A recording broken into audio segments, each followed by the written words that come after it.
je suis très heureuse, une campagne intense, difficile par moments. Dernière semaine très compliquée avec cette alliance totalement contre nature. Je crois que ce soir les Montonnais ont parlé. Le score est clair, sans appel et une belle fessée à cette alliance et surtout une belle fessée je pense au système Sarkozy parce que je crois que ce soir beaucoup d'électeurs de Sandra Père sont venus vers moi. Vous sentez qu'il y a un gros écart, on voit qu'il y a un gros écart quand même avec Sandra Père visiblement. Ça vous attendait un tel écart? On l'espérait, mais ce soir il arrive et c'est vraiment une excellente nouvelle parce que ça va nous donner aussi beaucoup de force à partir de la semaine prochaine pour organiser la reconstruction de la ville. Vous avez dit que vous voulez rassembler tous les Mentonnais, qu'est-ce que vous entendez par là? Également ceux qui n'ont pas voté pour moi. Je vais gouverner une ville dans laquelle il y a des gens qui n'ont pas voté pour moi. Peu importe, nous travaillerons évidemment dans la grande majorité avec les Montonnais parce que Menton a besoin d'un maire compétents et qui aillent vers eux et qui les aident dans leur quotidien. C'est ce qu'ils attendent. Le Rassemblement National qui gagne aussi du côté de Nice, c'est une belle soirée pour le RN?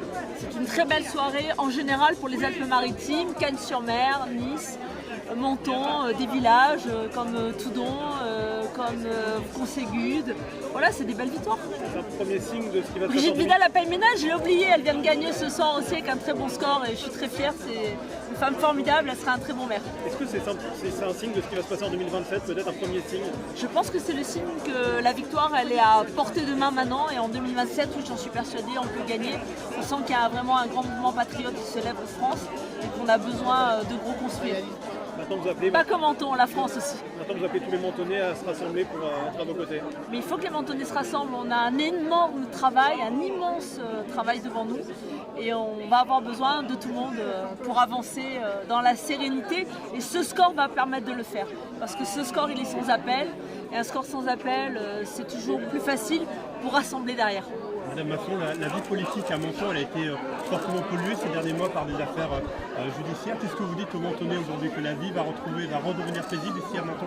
Je leur dis comme je leur promets depuis 6 mois, comme je l'ai dit tout au long de ma campagne, je veux une ville apaisée, une ville sereine dans laquelle on recommence à travailler dans le calme, la tranquillité, mais aussi avec la dynamique et avec l'envie de faire beaucoup de choses dans une ville qui en a beaucoup besoin. Ça va être quoi les premiers gros chantiers que vous allez lancer? Il y en a pas mal dans la ville. Déjà, on l'a dit depuis le départ, il y a les 3 audits RH, financiers et juridiques à lancer très rapidement. Mais avant toute chose, il y a le conseil municipal à installer.